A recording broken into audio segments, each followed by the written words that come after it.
Wanted, reused, squandered, refuse, cold tight, your fist, takes toll.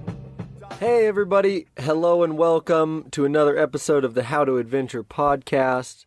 I am your host, Airy in the Air, and today, school is in session.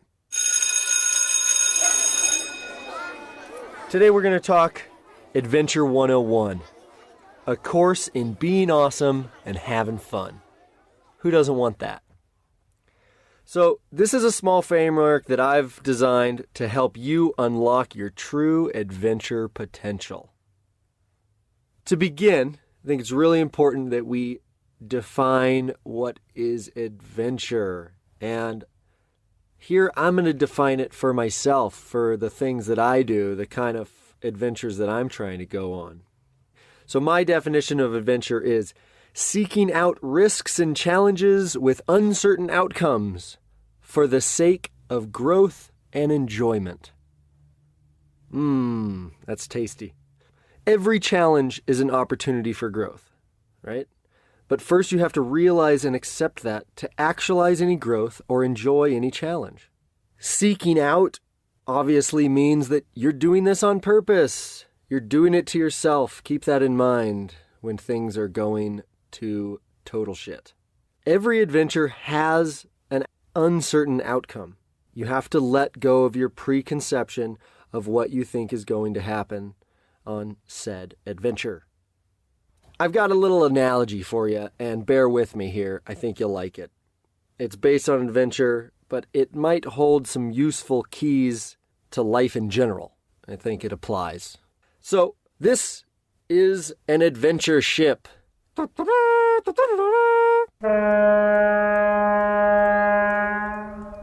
goal of owning an adventure ship is to stay at sea, to stay afloat, and to enjoy sailing. Okay, we're trying to see some good stuff from this ship, get more comfortable with the uncertainty of the water, and become real seamen. The ocean is the world. It contains all the possible challenges, all the failures or successes, all the roadblocks, all the risks, and all of the rewards. If your ship sinks, you'll have to swim to shore, rebuild your ship, find new sailors, and start all over again with a bad taste in your mouth. It takes forever, it's costly, and it's embarrassing when you swim into port without your freaking boat. So keep the one you got. Keep the one you got and make it better all the time. That's some of our goals. Sometimes there's going to be rocks and capes to avoid. Other times there will be smooth water and tailwind. But there's always the possibility of huge tsunamis and massive hurricanes that no ship in the world can handle. Are you willing to face those odds? You got to be real with yourself here. Adventure isn't for everyone. For some people, these odds, they're way too much.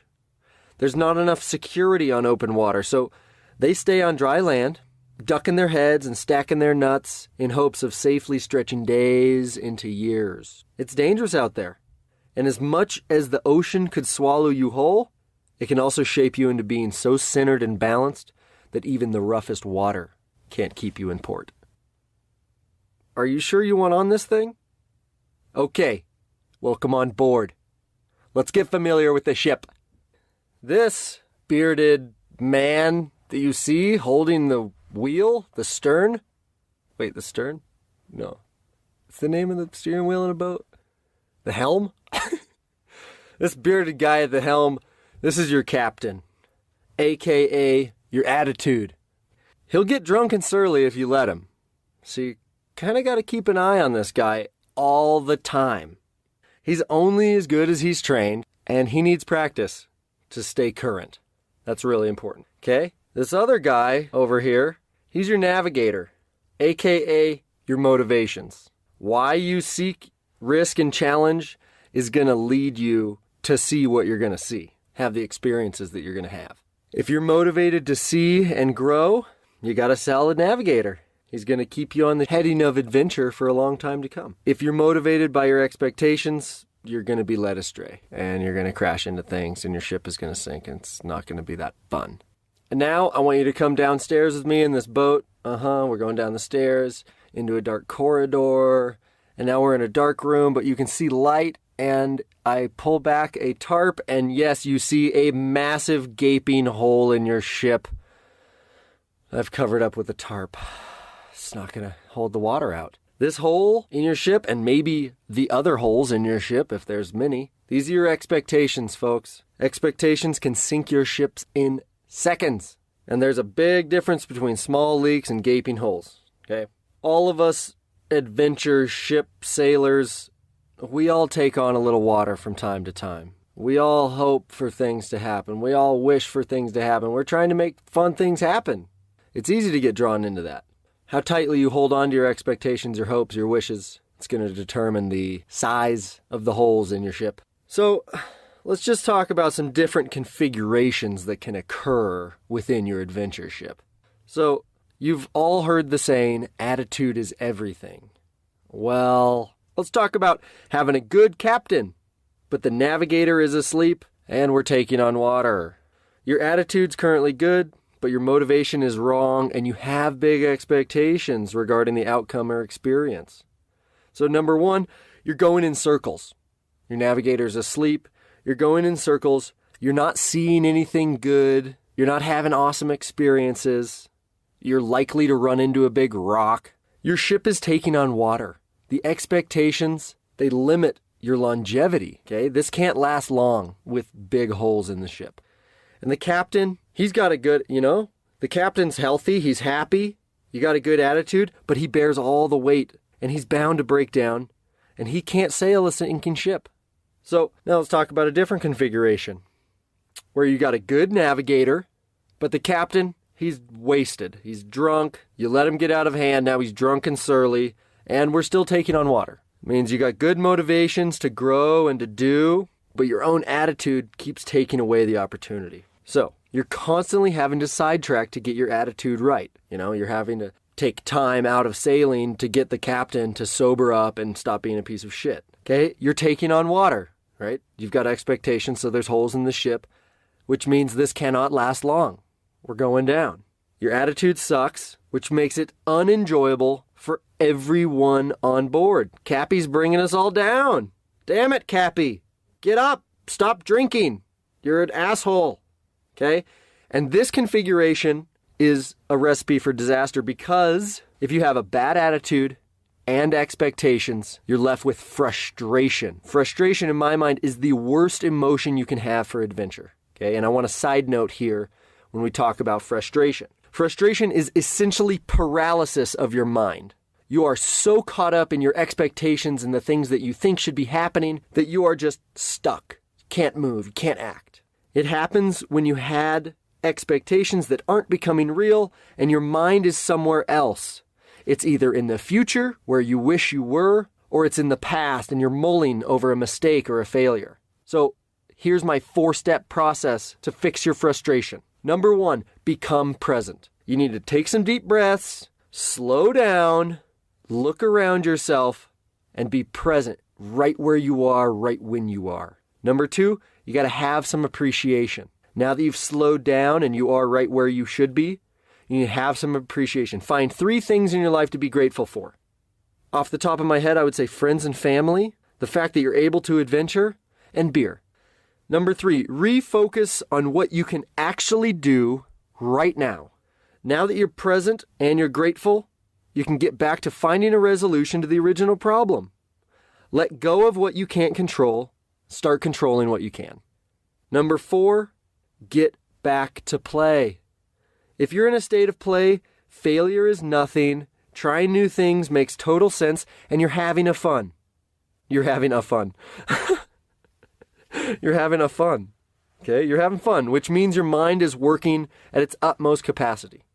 You've accepted the challenges, you're enjoying the challenge, and you're so much better at it because you're enjoying it. And yay! You're back, and now the boat looks like this. You got a happy captain, a good navigator, and you're not taking on any water. Isn't that a joy? Okay? This ship, now it floats. We've got longevity. We got time to figure it out, and we're going to learn indefinitely. The captain, He's stoked, and he's making great decisions. And because of that, this is becoming a full-on booze cruise because it's so enjoyable for everybody. The navigator, he's alert. He keeps the ship on adventure heading, and we just bounce around seeing the best stuff and loving every second of it, having awesome experiences. Happy captain, good navigator, and a sound hole on your ship. So, now that we know what the ship should look like, and what it shouldn't look like, how do we build our ship? Number 1 is practice. Life is full of chances to practice your attitude and manage your expectations, and you have to use them. You have to be conscious of your attitude and your demeanor at all times. It's the only thing you can control. Don't wait until you're out of the country on some big project way out in the middle of the adventure ocean to try to manage your attitude for the first time, because you're going to suck at it. Practice makes perfect. Under the note of practice, we're going to talk about visualization. So take a second. Imagine your trip. You're way out on the adventure ocean, and things are going to shit. A tsunami wipes out your ship and you're left swimming. Imagine, what's your emotional reaction? Do you sob and cry about your boat? Or do you and your buddies laugh about how big that fucking wave was? Now, imagine yourself at peace with whatever situation is at hand. Your mind is calm, which allows it to actively work on the resolution. Brain studies now reveal that thoughts produce the same mental instructions as actions. So you can literally train yourself to deal with anything just by using a detailed mental image. Athletes do it all the time. Monks do it. Visualization. Number 2, humility. Your adventure, it will not be perfect. Get real with yourself.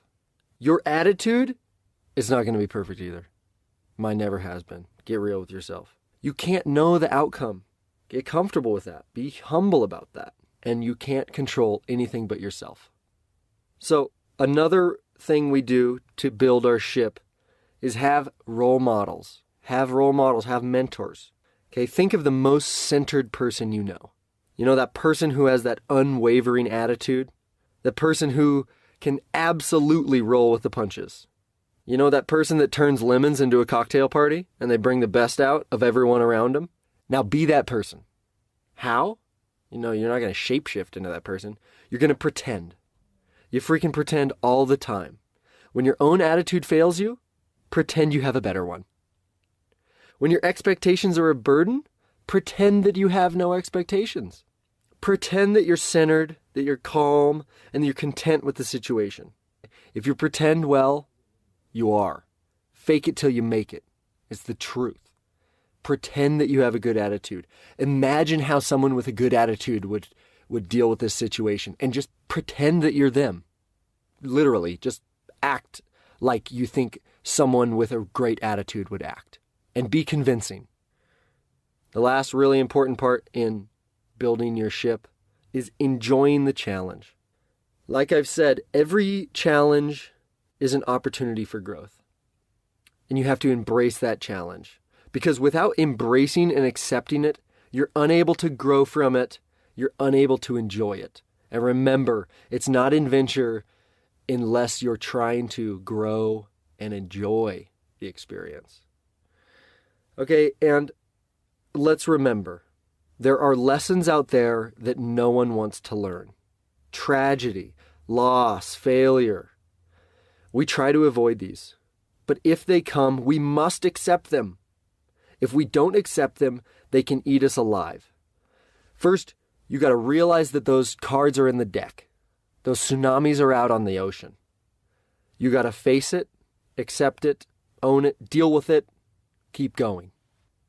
So now you know how to build an adventure ship, how to keep it on the water, what to look out for, and I think you just need to remember what adventure really is. It's seeking out risks and challenges with uncertain outcomes for the sake of growth and enjoyment. Enjoy this challenge. Every challenge. Enjoy it. That's life. Be the best version of yourself and inspire those around you to do the same. I wish you smooth sailing, and I wish you solid character when it's not. Hopefully my ship will see yours out at sea, my friends. If you have any questions or comments, shoot me an email, airyintheair@gmail.com. If you want some coaching or you're looking to plan an adventure trip that you'd like consulted, email me, airyintheair@gmail.com. If you need a little support, a pep talk, I got you. Email me. Remember, peace is cheaper. Love you. Peace.